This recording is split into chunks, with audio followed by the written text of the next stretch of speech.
Can we talk about something?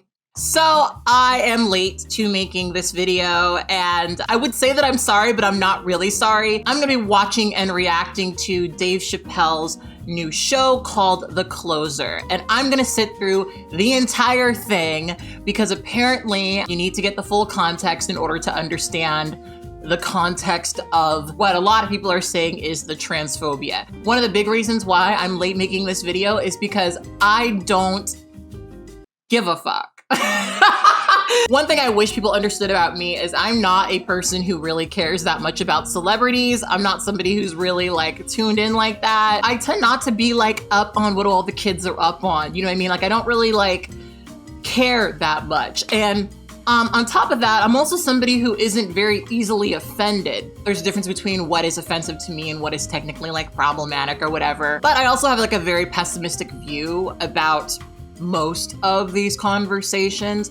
As somebody who spent a lot of time trying to, help people out of their isms, I've sort of reached a point of fatigue where I've just sort of accepted that people are gonna feel how they feel. But at the end of the day, I know that people are going to be transphobic. I know that people are going to be racist. I know that people are going to be shitty to each other. And I've just sort of accepted that and learned to move on. I do go to a lot of comedy shows. I love listening to comedy. Low-key, I enjoy listening to people bomb at comedy shows. That is a whole other conversation for another time.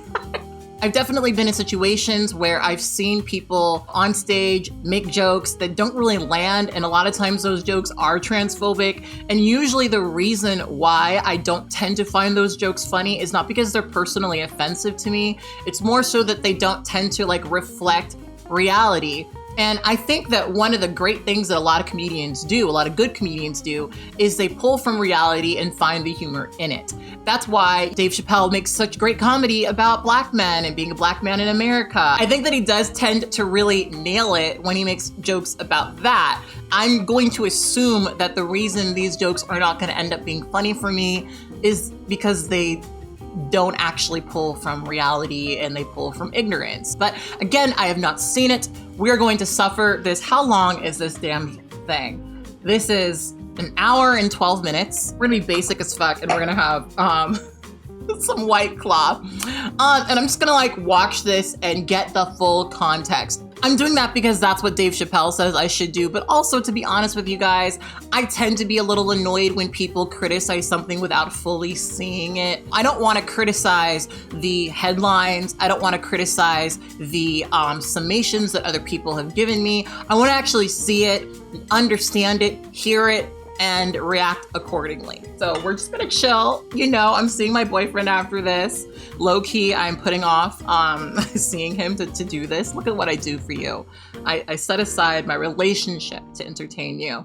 But we're gonna be watching it. We're gonna give it a fair shake. So I guess we'll start. Let's begin. Let's be basic bitches. I don't want you to worry about me. I'm vaccinated. I got the Johnson & Johnson vaccine. Oh, me too. Bitch, me too.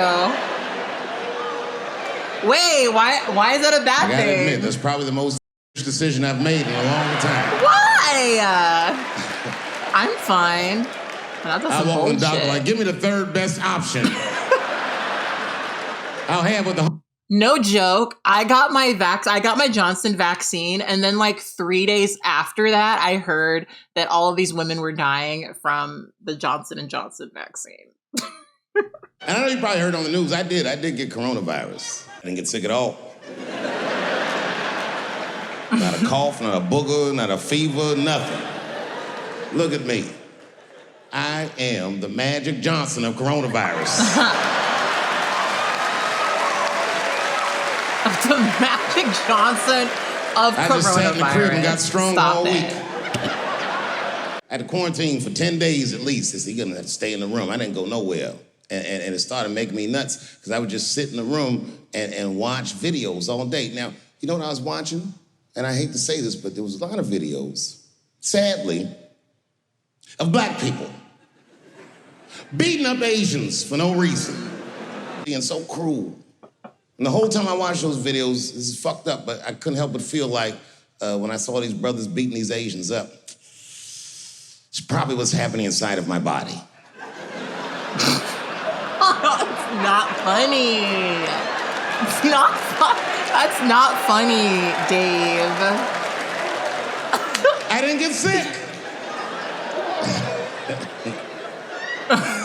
It's not funny.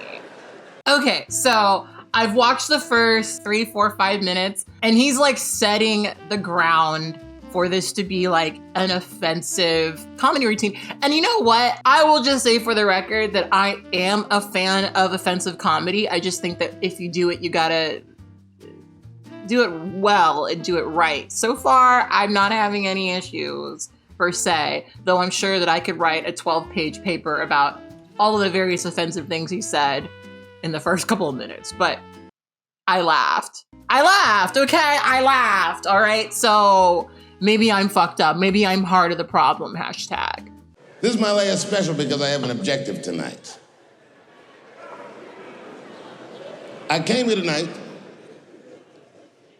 because this body of work that I've done on Netflix, I'm going to complete. All the questions you might have had about all these jokes I've said in the last few years, I hope to answer tonight. And I'd like to start by addressing the LGBTQ community directly.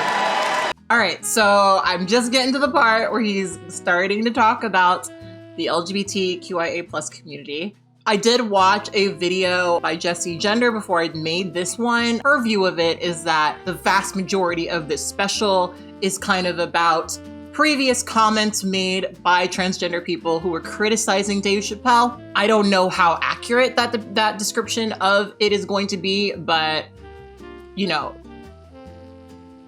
we'll see how it goes. And I hope to negotiate the release of Dababy.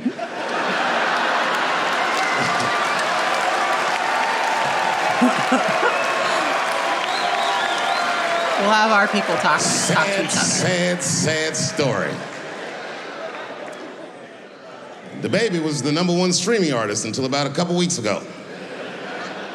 He took a nasty spill on stage and said some wild stuff about the LGBTQ community during a concert in Florida.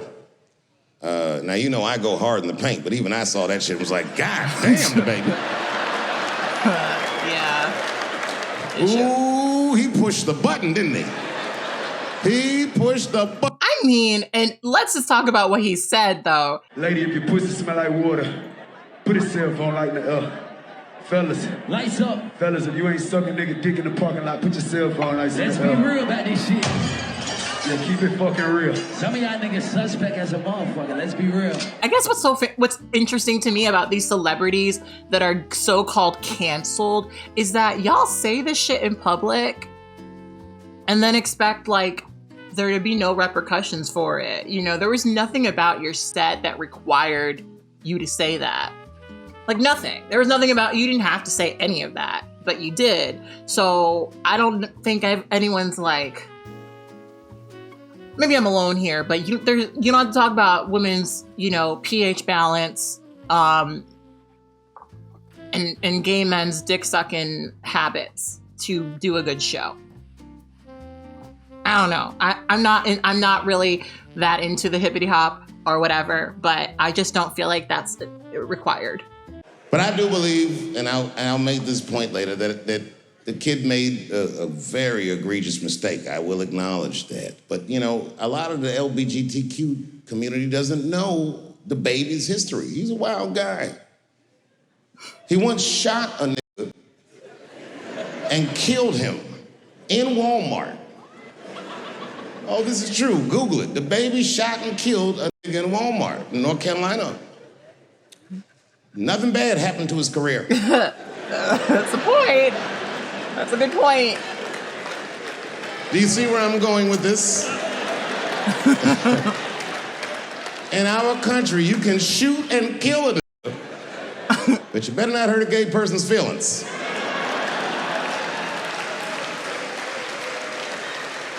And this is precisely the disparity that I wish to discuss. I have a question for the audience. And this is a real question. I'm not joking around. Is it possible that a gay person can be racist. Of course it's possible. Yes, duh. Do you really think so? Yes, okay. Of course it's possible. Look at Mike Pence. Stop.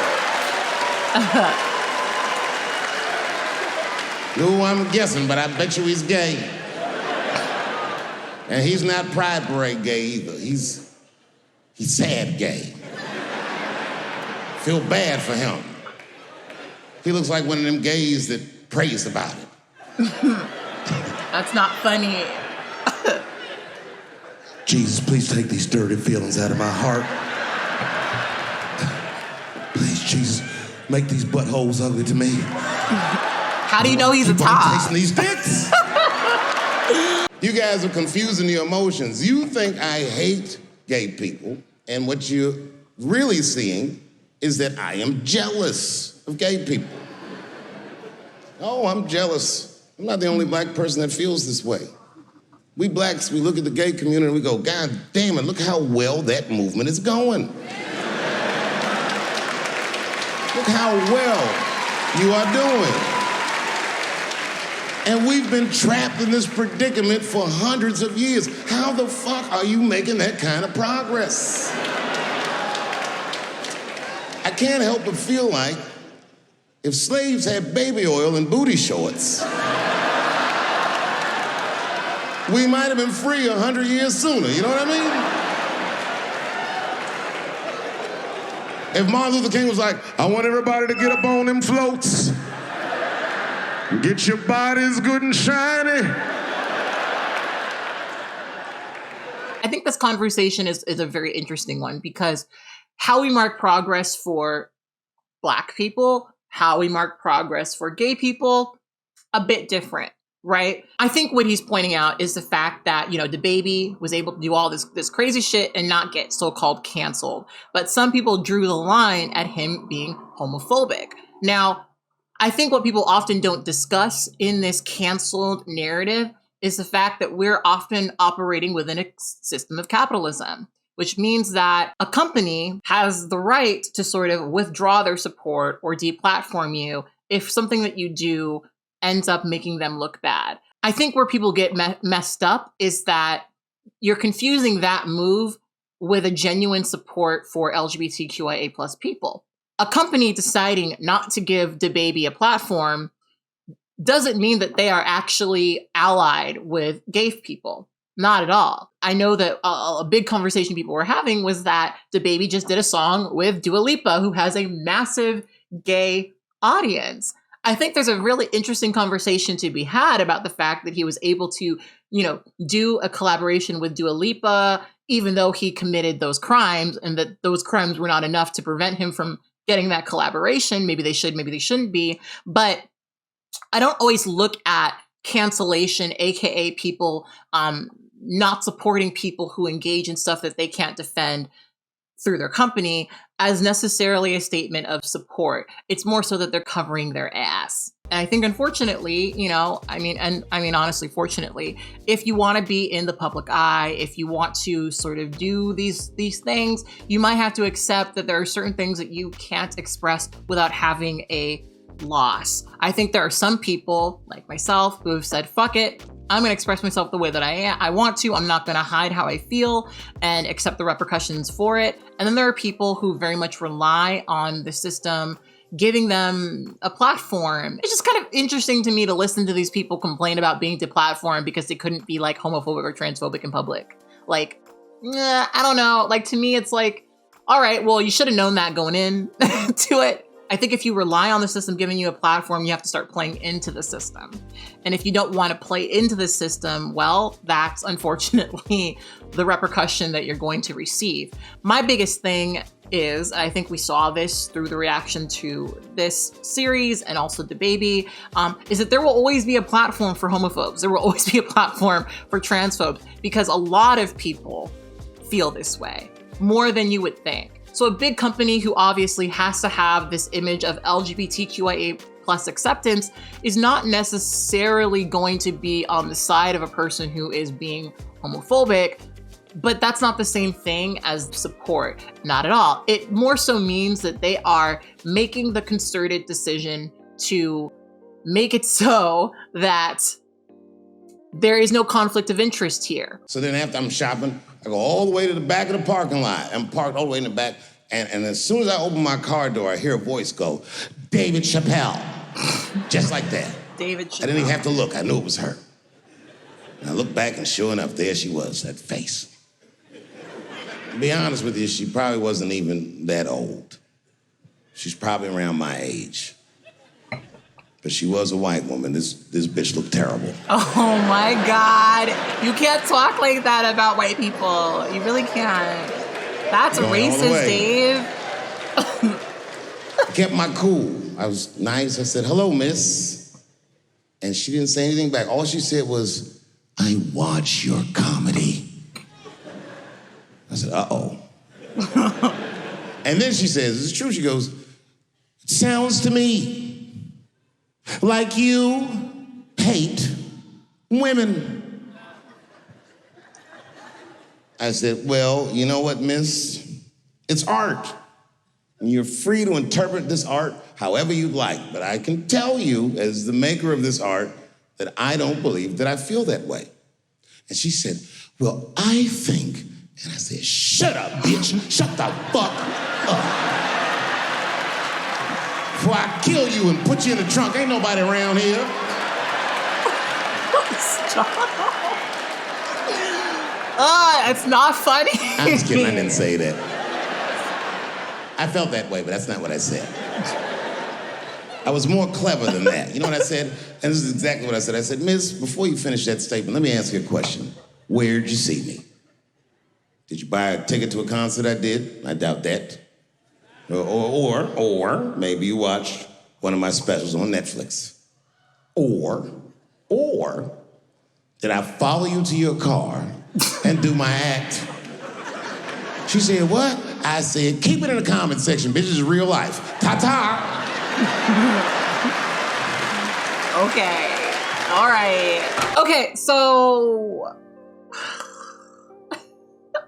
it's not like I don't understand why people are offended by some of these jokes, but I'm laughing. You know, I'm gonna ask my Twitch chat right now. How do you guys feel about me laughing at those jokes? Because I'm not gonna act like it was like the funniest thing in the fucking world, but I laughed. You know, I laughed. And there's something to me that's funny about, like, okay, I'm gonna make a joke about this person accusing me of misogyny, and then I'm gonna be misogynistic. Even though he said he didn't actually say that, I'm sure this didn't even fucking happen, but like, I laughed, okay? Sue me, officer, arrest me. I laughed, okay? I'm sure it's gonna get worse. You guys are telling me that it gets worse. That's what I'm reading in the Twitch chat, but so far, it's like, okay, he said some off-color things that I disagree with, but I'm not like, oh my God, this is the most offensive thing I've ever fucking heard. We write at dawn. I'm not like that yet. I Googled the dictionary definition of a feminist just to make sure I was talking about the right thing. Here we go. And do you know, sir, what the dictionary definition of a feminist is? I didn't either. Listen to this. Webster defines a feminist as a human being, not a woman, a human being that believes in equal rights for women. I was shocked that that's what that meant. Because by that definition, I would consider myself a feminist. And I didn't even know that at the time. This is some white feminism, but we're gonna get to it. All these years, I thought it meant frumpy.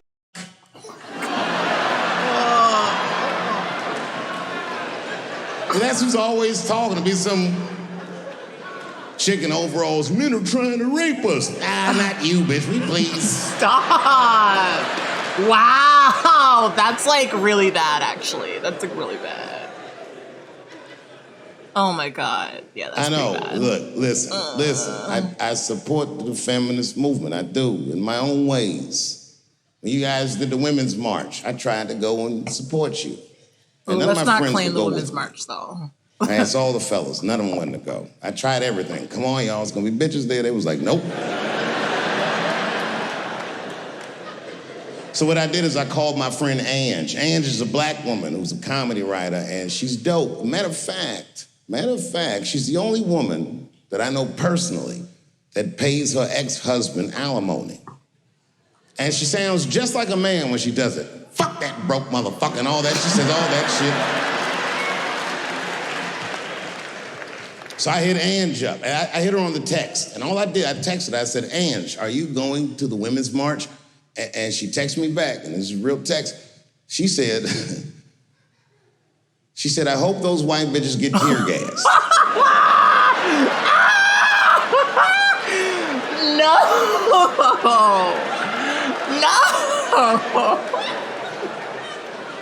There's a problem in that feminist movement, isn't there? From its inception in America, there's always been a racial component. When Susan B. Anthony was having that meeting and Sojourner Truth's black ass showed up. Talk about Read it. your history books. Low-key. All the white women asked Sojourner Truth not to speak. They didn't want to conflate the issues of women's rights and slavery. Talk about it.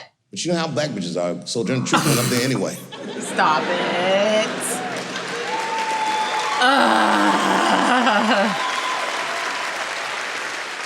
She did a famous speech. She said, ain't I a woman? Ain't I a woman? That's right. And listen. I supported the MeToo movement, but the whole time, I thought that the way they handled that was stupid. Ooh, like It was scattered white. It was laughter. like, they were doing shit like going to the Golden Globes, and all of them would be like, let's all go to the Golden Globes and wear black dresses to give these men a piece of our minds. Bitch, that is not gonna work. You think Martin Luther King's gonna be like, I want everybody to keep riding the bus, but wear matching outfits? You gotta get off the bus and walk. It's real talk. Real talk, that was a silly movement. I want everybody to wear a crocheted pussy hat so they know we're serious. What the fuck was y'all doing? And then I said something about it in one of my specials, and all these women actresses came after me. I said, man, fuck y'all too, you canceled. I ain't jerking off to none of your pictures again. It's not funny, Dave. That's not funny. They were like, who is he to tell us anything? I'll tell you exactly who I am. I'm the one that got off the bus and left $50 million on the bus and walked. What does that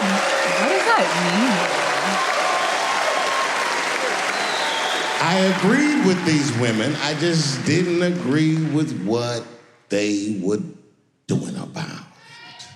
Where to begin? There's literally so many things to talk about. So I want to start by saying that the Me Too movement was started by Tarana Burke, who is a black woman who started the movement to specifically have conversations with black and brown women who were wanting to feel like they were not alone in their experience with sexual assault. Black and brown women experience very, very high rates of sexual assault, and that is how the conversation started. It was then, some could argue, expanded, some would argue appropriated by white women in Hollywood, and it went the way that it went, okay?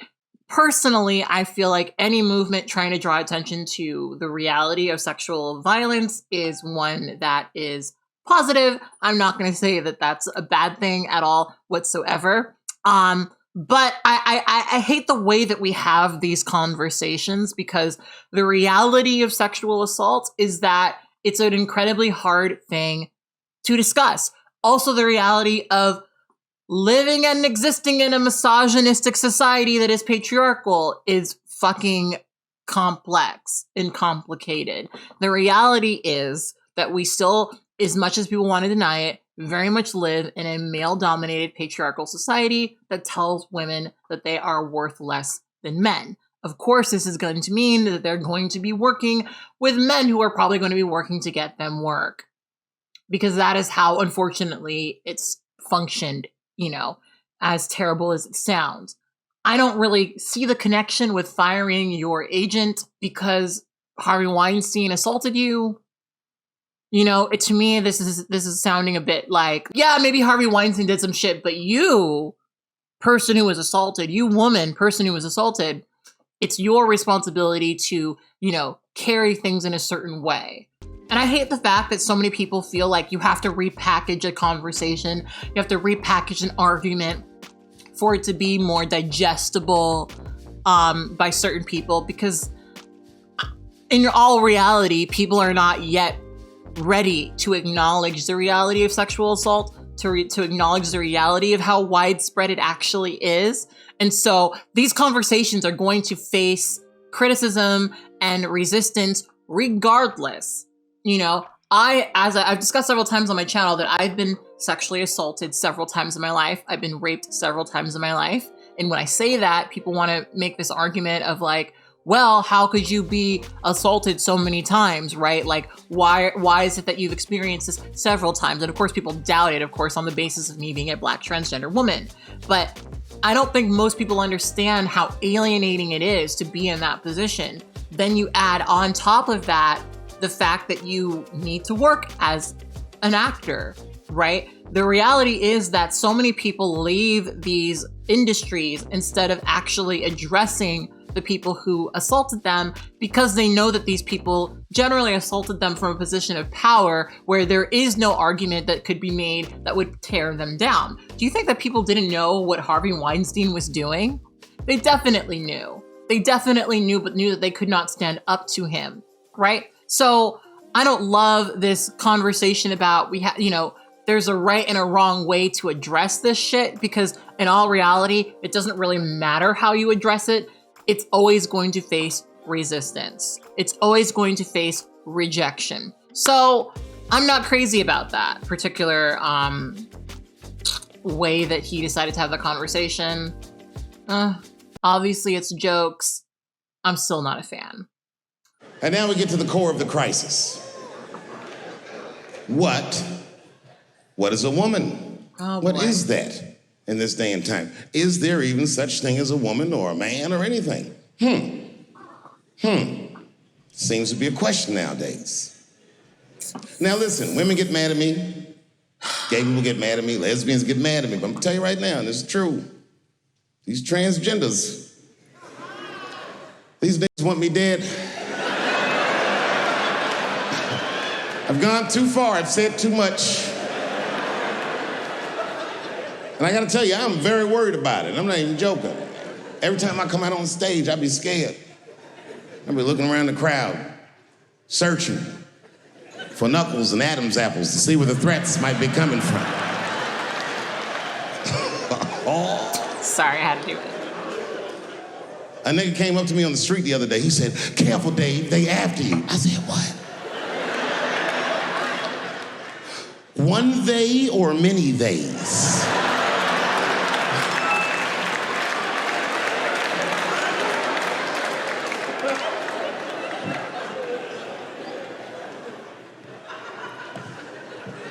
Awesome. Before I even say anything about that community, you must know, and I hope you all feel the same way, I am not indifferent to the suffering of someone else. There's laws, the mean laws. In our country, North Carolina passed a law once that said a person in North Carolina must use the restroom that corresponds with the gender they were assigned on their birth certificate. No. No, that's not a good law. That's a mean law. No American should have to present a birth certificate to take a shit at Walmart in Greensboro, North Carolina, where the baby shot and killed a motherfucker.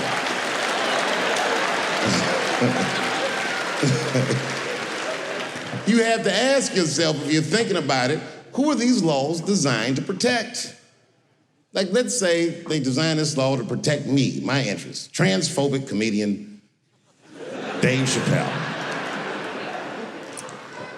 And let's say that I'm in Walmart doing a little shopping with my family.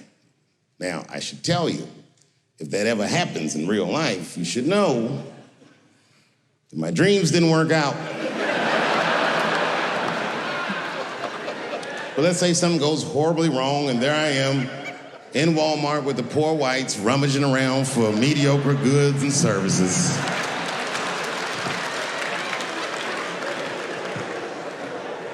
And then I gotta go to the restroom. So I excuse myself from my family. I go to the men's room. Now I'm standing at the urinal taking a leak. And this is what this law is gonna do. And suddenly, a woman walks into the men's room. I'm gonna be like, that's strange. And then she stands shoulder to shoulder with me at the urinal. I'm gonna be like, bitch, what's going on with you? And then she hikes her skirt up and pulls a real live, meaty dick out. And what do you think I'm gonna say? Thank God she's in here with me. At least now I know my family's safe. Okay, so I'm stopping it right here because I had a reaction to this. At the top of this, I've told you guys that one of my issues with some of the comedy that is relating to transgender people is that it doesn't pull from reality. I'm sure that in the millions of trans people that exist in this universe, there are transgender women who want to go and use the urinal. I'm sure that that's probably a possibility.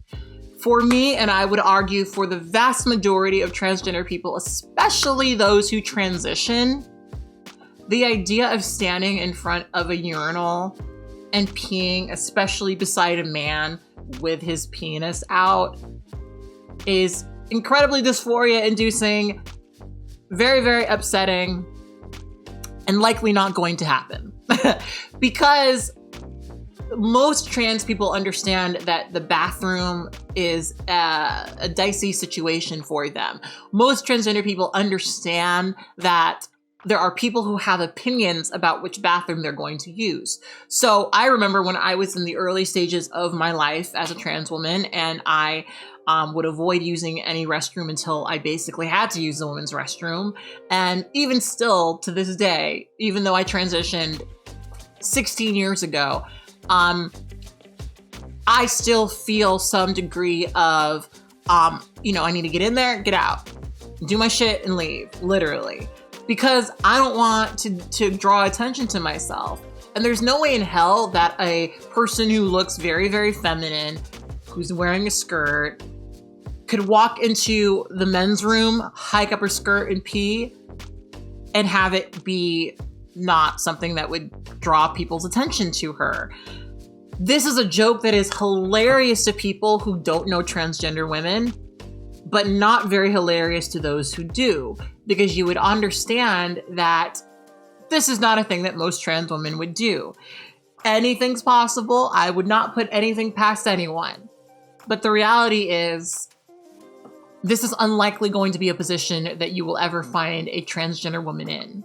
Everyone struggles, but I'm very invested in the gender construct, personally. Oh, here we go. Here we go. I like that warm, wet, soft pussy that my wife has. Okay. And there's nothing This wrong. does not mean that I feel like another point of view can exist. I was doing a nightclub in Oakland 16 years ago, and this is the first time that the trans community ever got mad at me that I knew about. And I was nobody. I just quit Chappelle's show. It was like a nothing hole-in-the-wall club, and I was doing some transgender jokes in Oakland. It was 16 years ago. This is just something I picked up on, but he just described himself as a nobody after he quit the Chappelle show.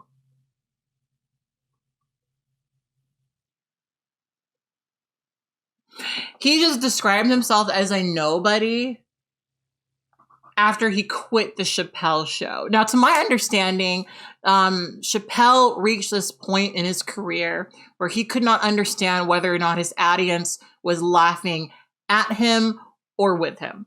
And when he came to that realization, he decided that he no longer wanted to be producing content that could potentially put him in that position, right?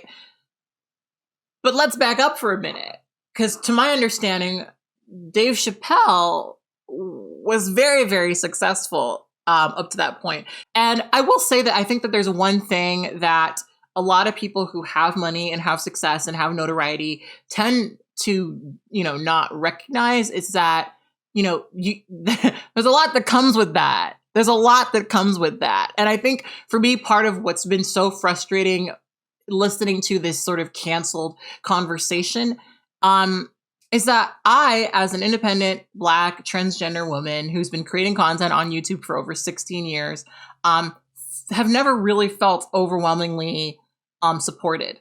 Are there people who give me opportunities because I'm a Black trans woman? Sure, that happens. It definitely happens. But I've never really known the degree of support that Dave Chappelle, as a Black cis man, has known in his career. And so it's interesting to listen to him describe himself as though he was some nobody after having a fucking series on Comedy Central. There are so many people who have never had that opportunity.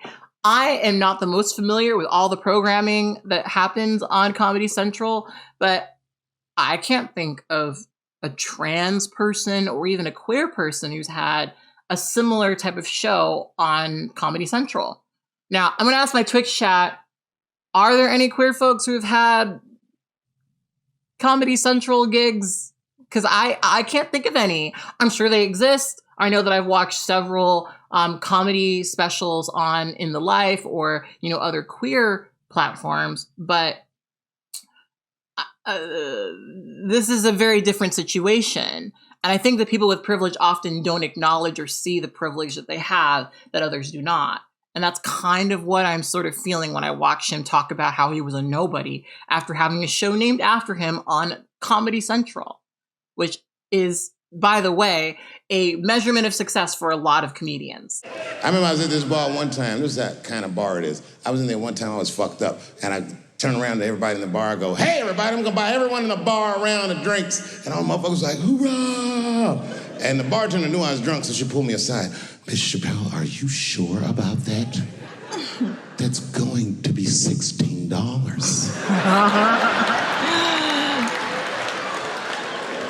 It kills me how much cheaper alcohol is in literally every other state than California, honestly. Tough time for the whites. And this was a holiday weekend, you know what I mean? These motherfuckers was having a rootin' tootin' time. They was in there partying, making all them noises. Woo! Ow! Yow! You know all them noises white people make before lynching? They was doing all that shit. Not that. I was drunk. I looked over my shoulder. I thought I was tripping. I guess who was in the bar? I thought I was seeing things. I looked across the room and I saw the trans bitch from the picture. Oh my God. And she said, do you mind not punching down on my people? It sounds like a fake story. I don't like that. Normally I would have let it go, but I was drunk. I said, what might you mean, bitch? I was careful to call her a bitch because I didn't want to blow her cover. Oh my God. Turns out she wasn't hiding. She was loud, she was proud. Yeah, because that's not whatever you trans person. Screaming at me, all the talking points from that article. You transphobic, this and that. Kept clapping her hands in my face. Let me tell you something. I said, where you learned this from? Black bitches kept doing, let me tell you something, honey. I needed another laugh. So annoying. And it got on my nerves because whenever someone says that to me, I know they've never seen me for themselves. They just repeat what they've heard. Any of you who have ever watched me know that I have never had a problem with transgender people. If you listen to what I'm saying, clearly, my problem has always been with white people.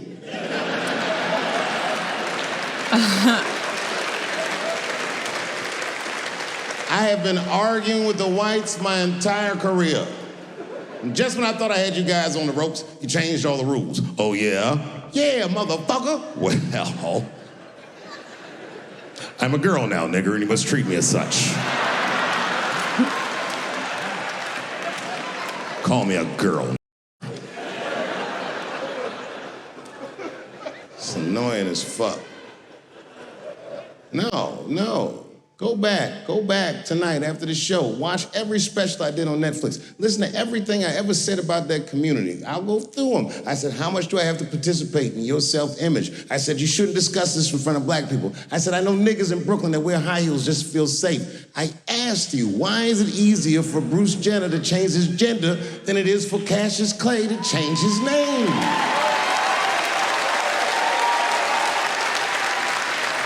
All right, so I did some really quick research on this point, and I wanted to draw attention to the fact that this is a fallacious argument.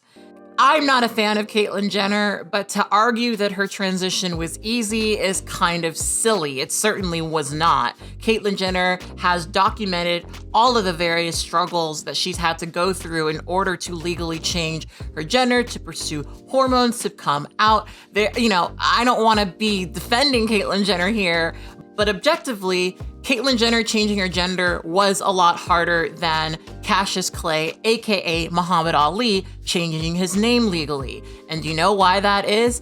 Because Muhammad Ali never legally changed his name. Additionally, Caitlyn Jenner is predominantly brought up in contexts where she is being made fun of. I get that some people see the Time magazine cover and the Woman of the Year award as a celebration of her, but ultimately Caitlyn Jenner is a rich person, a rich white person who in so many ways was able to buy her way into a position where people are performing support of her. But in all reality, people predominantly bring her up to ridicule her. I think it's also really silly to compare what trans acceptance looks like in the 2010s to what Muhammad Ali dealt with in the 60s. Comparatively, queer folks in the 60s were still being harassed quite a bit.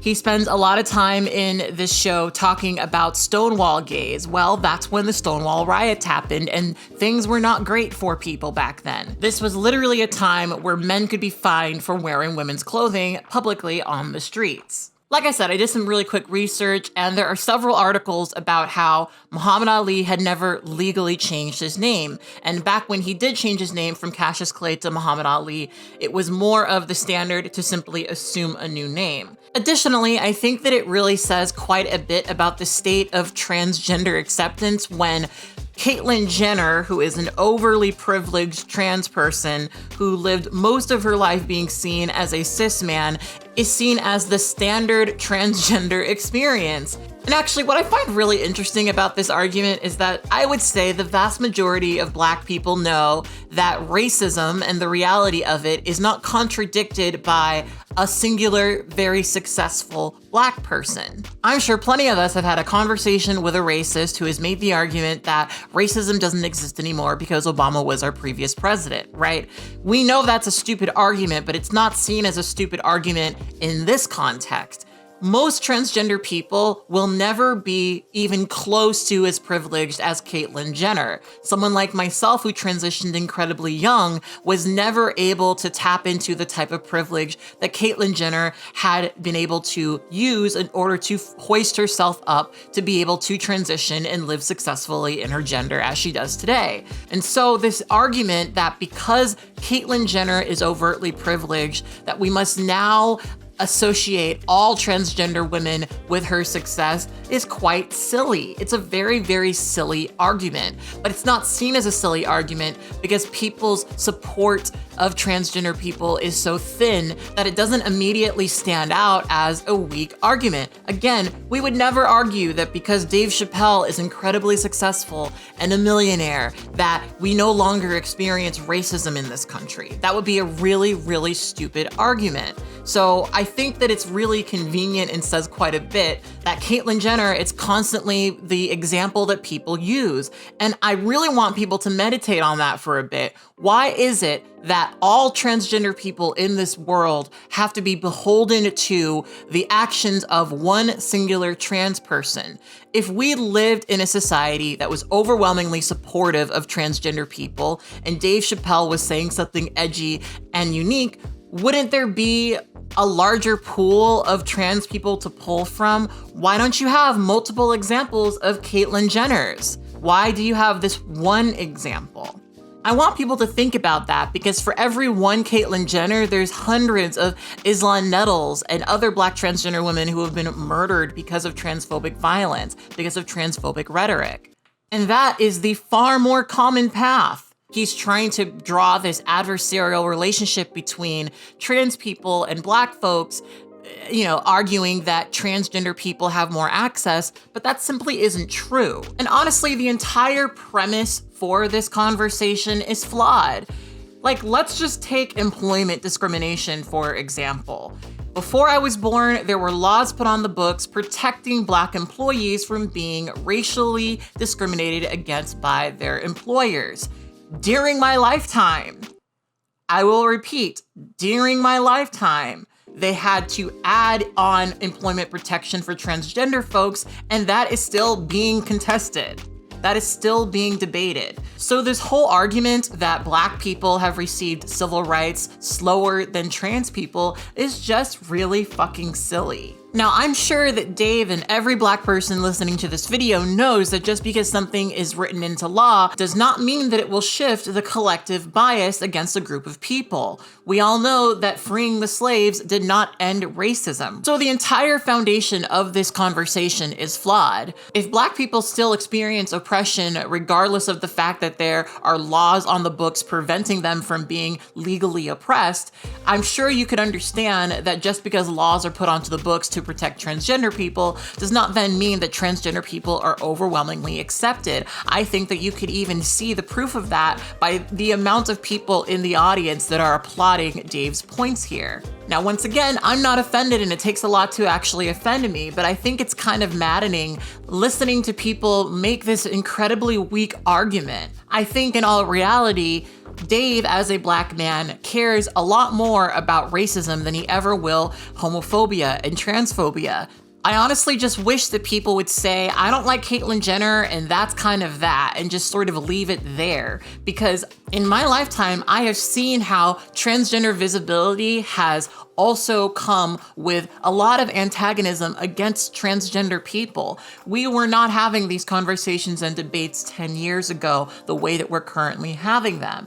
I can say, as a trans person who transitioned over a decade ago, that things are in so many ways getting worse. And as a Black person, I also don't think I can say that it's getting worse for Black people. I think that we're having more of these conversations, there's more visibility, but I'm not sure that I would necessarily say that things are getting worse for Black folks. So I can't truly hear these arguments that things are better, transgender people are widely accepted, especially within the context of this conversation where Dave Chappelle has made some statements and is overwhelmingly supported and defended for them. TERF is an acronym. Stands for Trans Exclusionary Radical Feminists. This is a real thing. This is a group of women that hate transgender. They don't hate transgender women, but they look at trans women the way we Blacks might look at blackface. It offends them. Like, ooh, this bitch is doing an impression of me.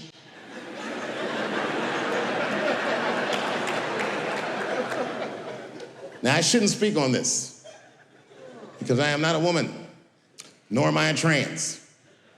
But as we've established, That's not gonna stop you though. I am a feminist. That's right.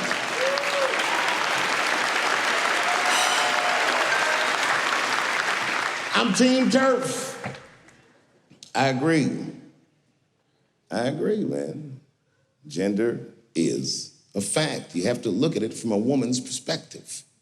Look at it like this. Caitlyn Jenner, whom I've met, wonderful person. Caitlyn Jenner was voted Woman of the Year. Her first year as a woman. Ain't that something? Beat every bitch in Detroit. She's better than all of you. Never even had a period. Ain't that something? Oh, I'd be mad as shit if I was a woman. I'd be mad if I was me. If I was in a BET Awards sitting there and they're like, and the winner for of the year, Eminem, my man.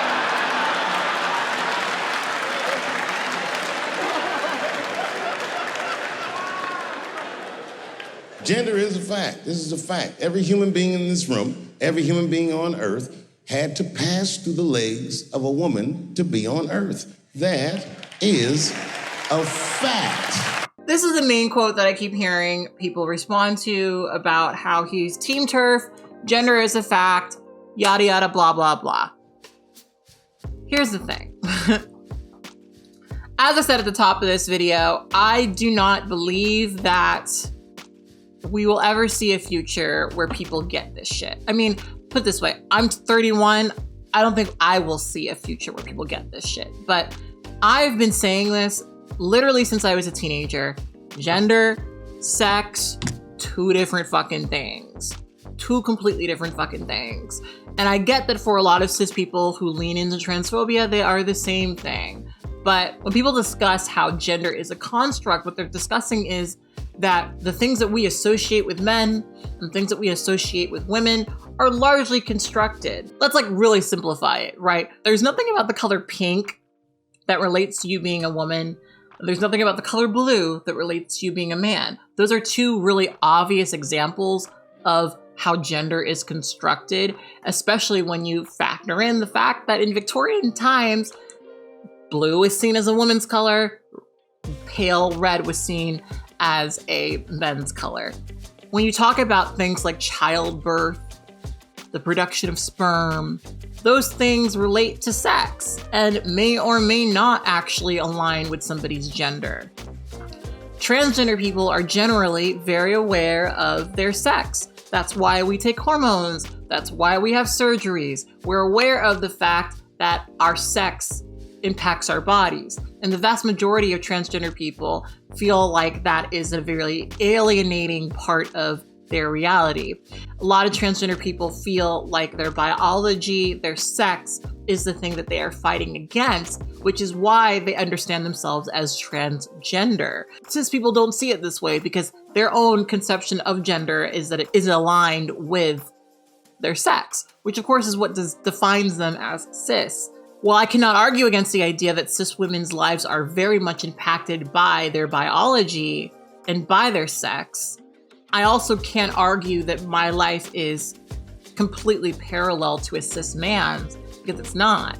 Most transgender people, especially those who do transition, are incredibly aware, intimately aware of their biology, and are not arguing against that. They're more so arguing against the narrative that has been projected onto them because of their sex. I want your community to know that one of the coolest people I ever met was a transgender woman. And this is not a man that I knew that became a woman. This woman was trans when I met her. Lived in San Francisco. Daphne Dworman is her name.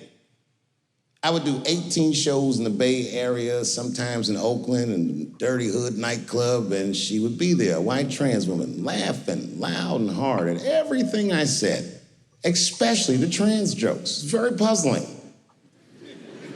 Because she was obviously trans. Turns out, it was her dream to be a comedian, and I was her hero. It's very moving. I could not dislike somebody that felt that way about me. We became fast friends.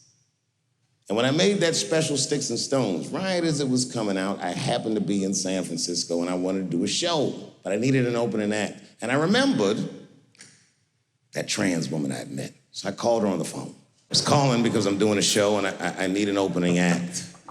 And I was wondering if you'd open the show. And she was like, fuck yeah. Now, I didn't know this at the time, but this woman had only done stand-up comedy 8 times in her life. This is little to no experience. And now she's about to open a show for what many call the GOAT. All right, okay. Patting yourself on the back, I get it, I guess.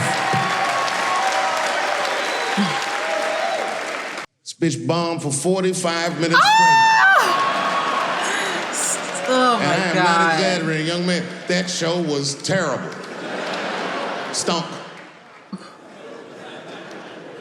Stunk. And then she brings me on and, you know, I was like a glass of water after a handful of salt. The crowd was happy to see me. I was killing it. Just patting yourself on the back, okay?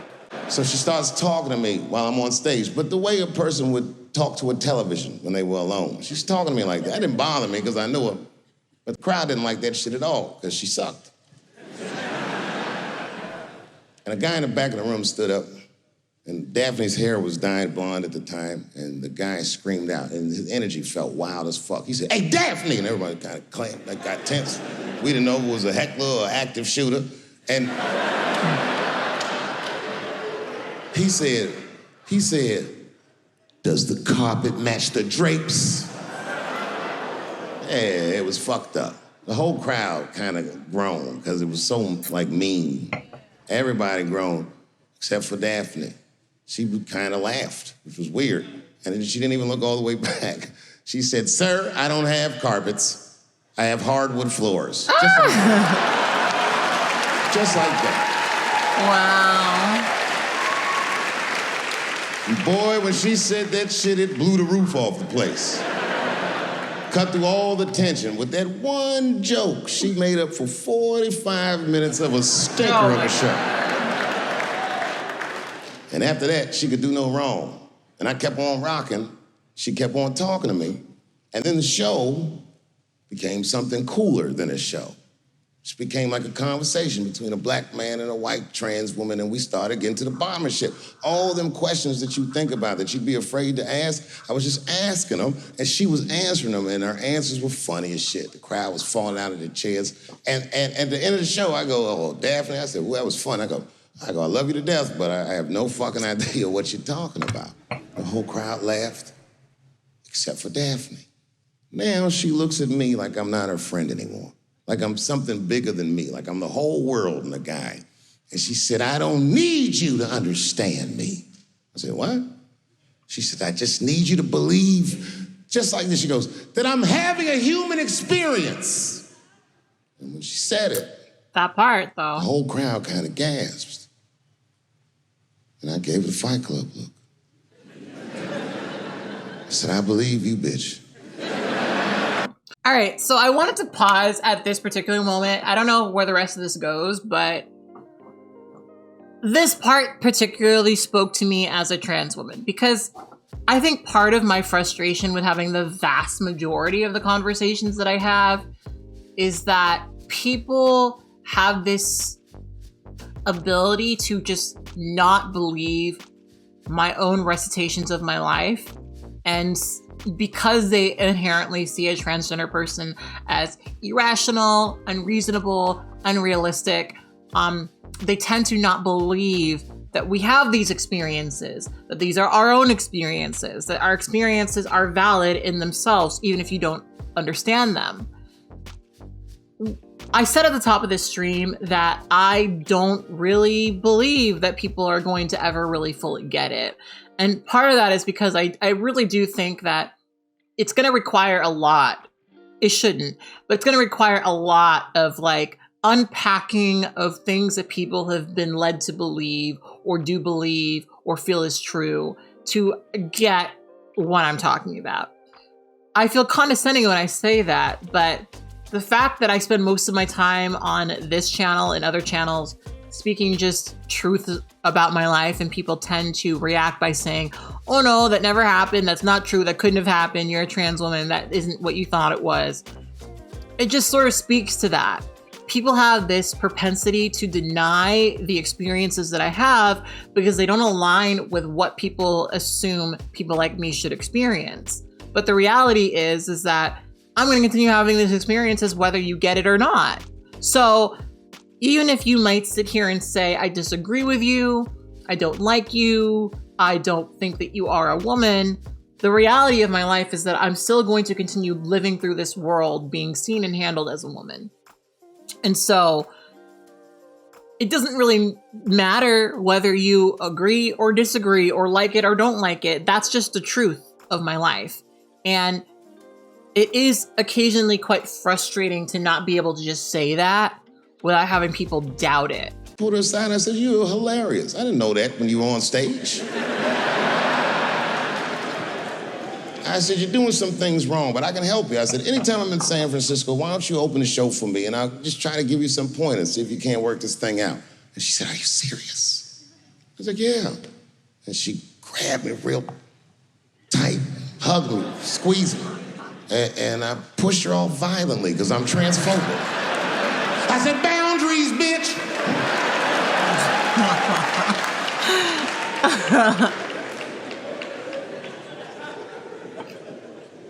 When Sticks and Stones came out, a lot of people in the trans community were furious with me, and apparently they dragged me on Twitter. I don't give a fuck, because Twitter's not a real place. Amen. That's true, though. That's true. I agree with that. Twitter doesn't exist. It's just a fucking concept.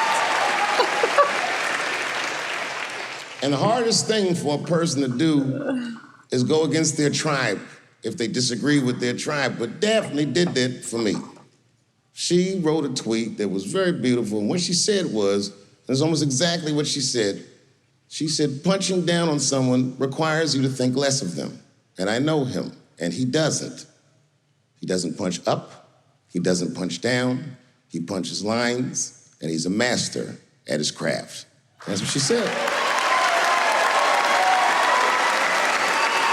Can I just say, just real quickly, this is a room full of people who like Dave Chappelle. People who don't like Dave Chappelle would probably not be in this room, right? Obviously, these people are going to agree that he is a master of his craft, best comedian ever, greatest of all time, right? They're gonna obviously believe and feel that way, right? That all being said, none of that negates the fact that he was punching down. I think that for a lot of Black folks, let's talk about it. It's hard to understand or even believe that it's possible for them to punch down because they are in a position where they are oppressed. I'll just tell you straight up that Black cis men have made me feel like shit for most of my life, personally, as a Black trans woman. So, I don't really buy into this idea that there's no power that they hold over me. Yeah, maybe if I bitch and moan, you might get a Netflix series canceled or, you know, a concert withdrawn, but only because you've been transphobic, right? And I feel like it's fairly easy not to do that. Dave seems to really reject this idea that it's possible for him to punch down. But to me, I mean, Black cis women have said it on YouTube quite a bit, but Black cis men are the white people of Black people. It's like there's this ignorance to the privilege that you have. There's this unawareness that you have to the power that you have over others. And I know that a Black cis man could say something about me that's completely untrue and people will believe it.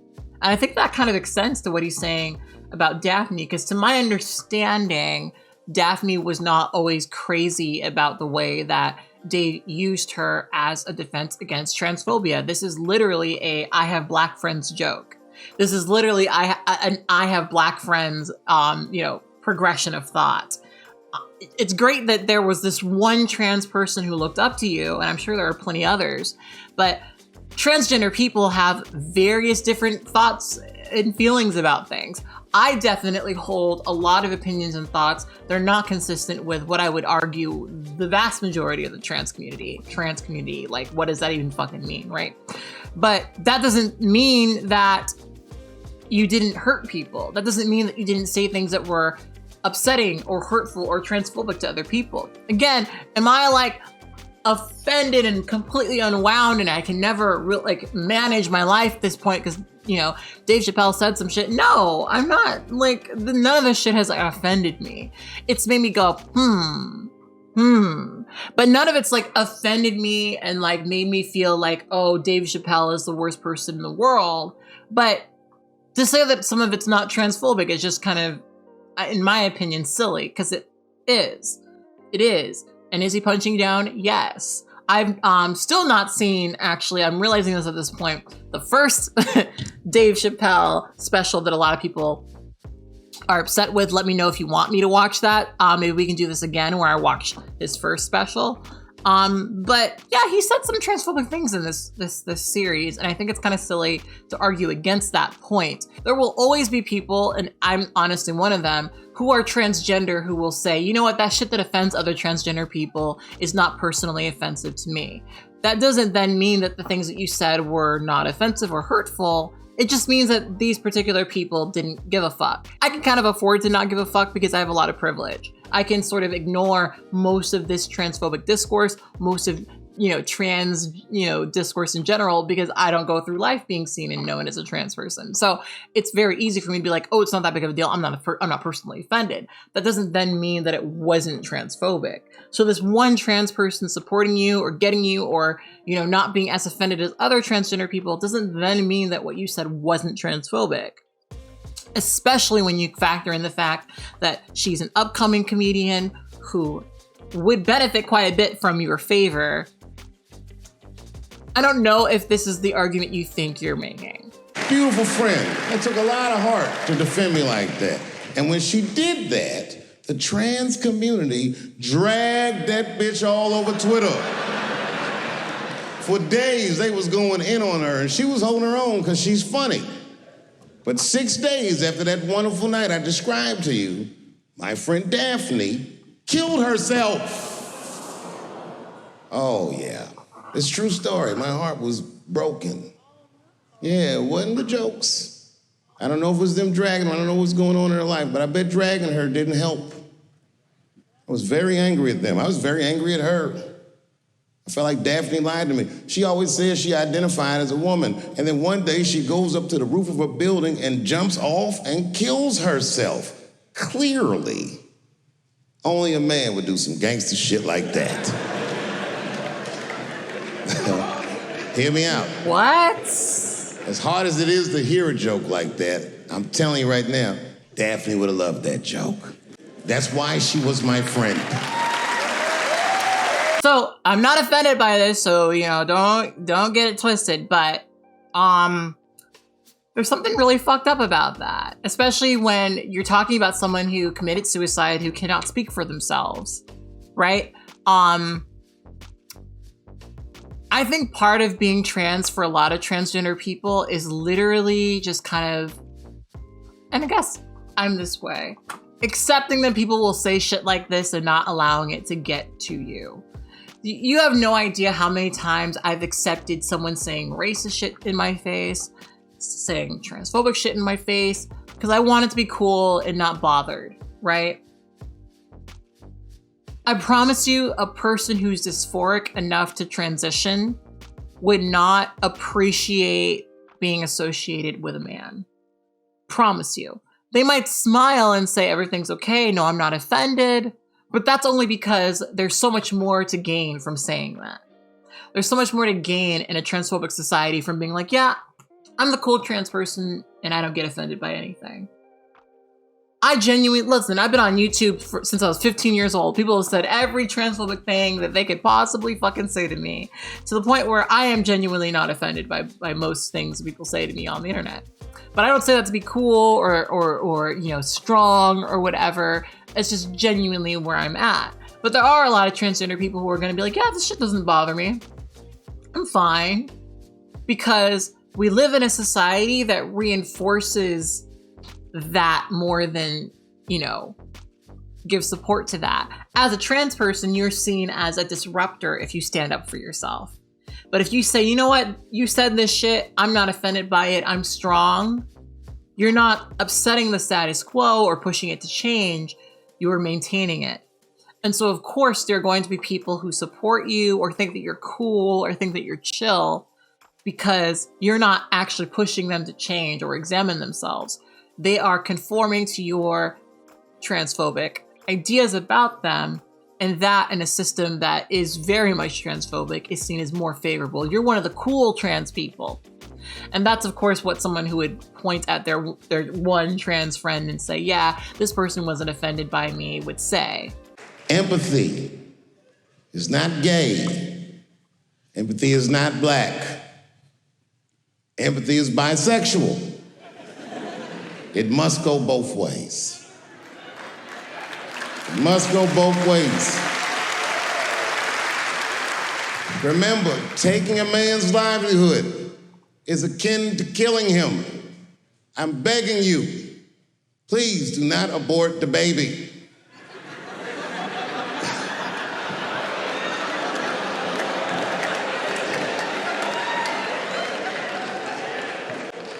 Kevin Hart dreamt his entire life of of hosting the Oscars, and when he finally got the job, they just took it.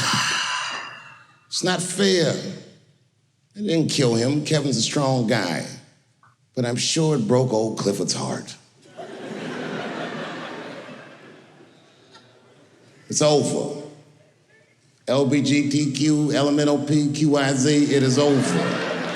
I am not telling another joke about you until we are both sure that we are laughing together. I'm telling you, this is done. I'm done talking about it. All I ask from your community, with all humility, will you please stop punching down on my people? Thank you very much, and good night.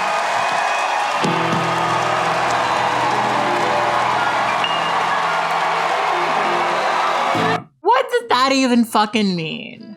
Like seriously, what did I even mean? All I'm asking for you to do is to stop punching down on my people. I will never argue that there are not racist LGBTQIA+ people. There are, 100%. What does that have to do with what you said, though? I'm struggling over here. I'm struggling over here because did I think that Dave Chappelle's, this is the end. Did I think that Dave Chappelle's show was the most upsetting, transphobic thing I've ever seen in my life? No, absolutely not. But was it ignorant for no reason? Yeah, it was. It was. Y'all saw me. I laughed. But what's the connection with the final part? Leave my people alone. Your people, clearly Black people. Okay, cool. I think we can agree on that. What's the connection? What is the connection? Kevin Hart, for context, said that he would beat the gay out of his son, and then had his opportunity to host the Oscars taken from him because he tweeted that he wanted to beat the gay out of his son. In both Dave Chappelle and Kevin Hart's situations, there seems to be a resistance to accountability. If you want to work the Chitlin circuit, if you want to just sort of exist on a smaller, degree of fame, maybe you shouldn't dip your toes in homophobia. And what I hate about what the insinuation he kind of made at the very end is that it sounds like what you're kind of arguing is that homophobia and transphobia are built into the Black experience, are built into the arguments, the jokes, the humor that Black people share. Now, I hate to break it to you, but there are plenty of Black people who manage to be funny without being homophobic or transphobic. If you want to be known on the world stage, if you want to be known at the level of hosting the Oscars, you're going to have to make some contritions. And I hate the fact that we're viewing not being homophobic or transphobic as a contrition, but that's the reality of it. And I get kind of frustrated with people who are basically complaining about how they can't be homophobic or transphobic in public. Is that oppression to you? Because that's what you're framing it as. You're framing you being criticized for being homo or transphobic as oppression, akin to slavery, akin to anti-Blackness, akin to systemic racism. It is actually quite easy not to express yourself in a homophobic way. It is actually quite easy to not express yourself in a transphobic way. You choose to do so, and that is what you receive criticism and cancellation for. It's frustrating listening to these people complain when you know that their isms, their biases, were shared completely on their own terms. No one said, hey, be homophobic and be transphobic and we'll give you a stage. Usually not. But here's the reality of it. And this is what frustrates me a bit about Dave specifically. There's a whole industry designed around being canceled.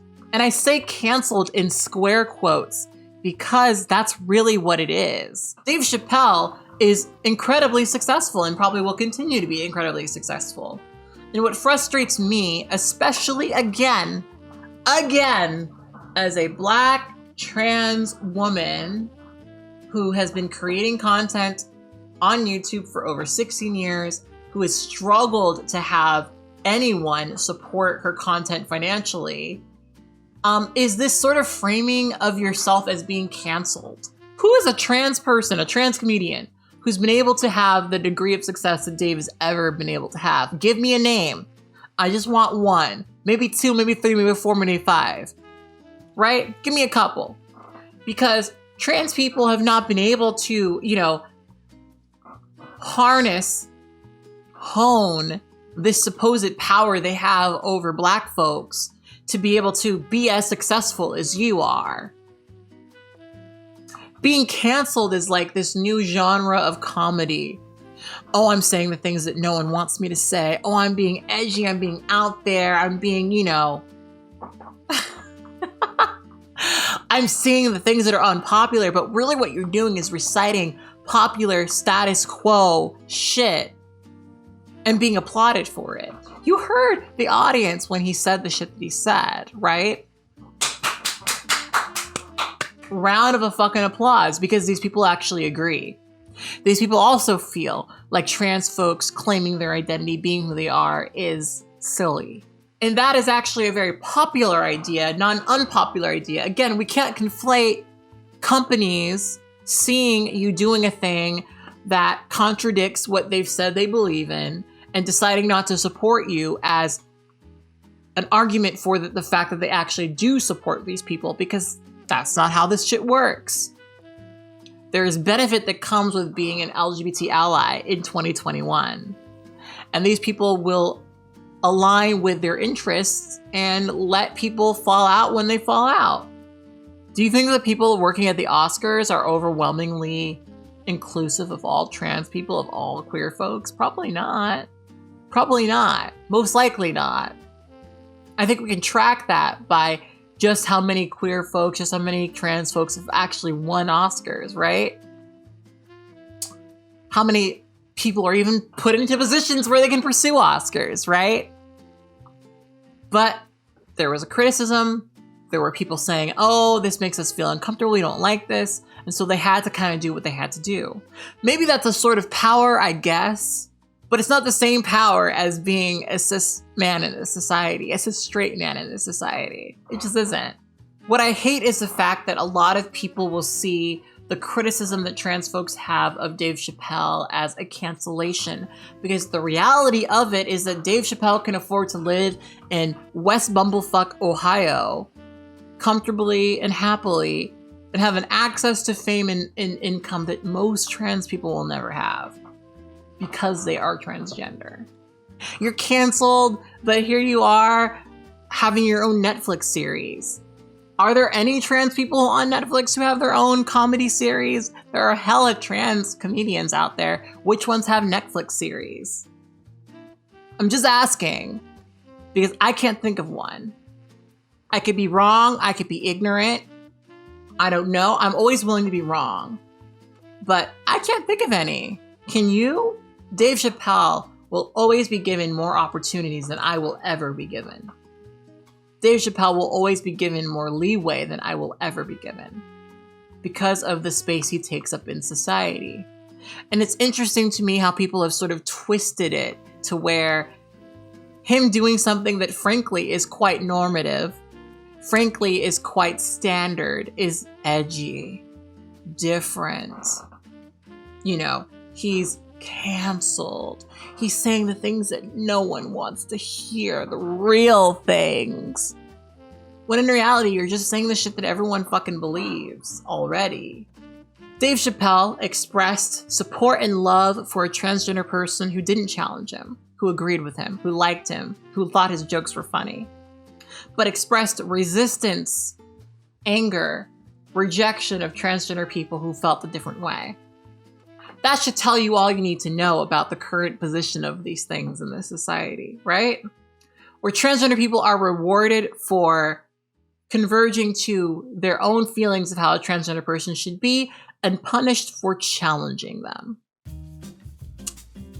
Those are my thoughts. So anyway, it is late and my boyfriend is waiting.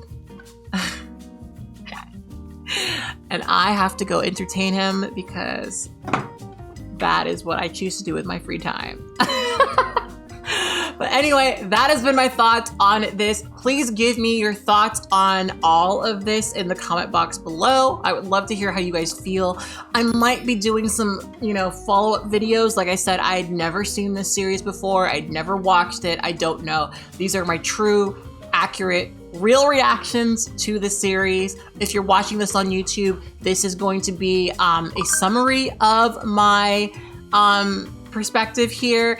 You can watch the full one on probably my Patreon. Go to patreon.com/katblaque. I know Twitch tends not to save broadcasts, so I will probably, when I am more sober, upload this onto my YouTube channel. So please support me over on Patreon if you enjoyed this video and want more content like this. I want to thank everybody in my Twitch chat right now, especially the Death Owl who helped me earlier with audio stuff, people who have been, responding to all these things. I really appreciate those of you guys who've been helping me out. Make sure that I'm sounding decent on all of this. But I will be back. I really enjoyed doing a video like this. So, subscribe to my fucking Twitch account or whatever.